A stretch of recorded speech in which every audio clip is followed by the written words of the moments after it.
Domenica 6 febbraio, San Paolo, Michi e compagni. È il 37° giorno dall'inizio dell'anno, ne mancano 328 al termine. Il sole sorge alle 7:25 e tramonta alle 17:25. La luna si leva alle 10:09 e tramonta alle 23:29.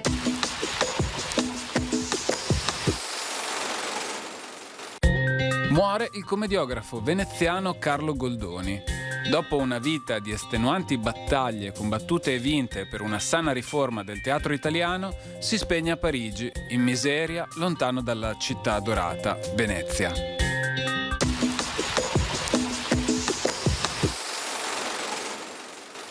Le previsioni per domani. Condizioni di tempo variabili al mattino con probabile nuvolosità irregolare associata a deboli precipitazioni sui settori centro-settentrionali, nevose sopra i 1100-1300 metri.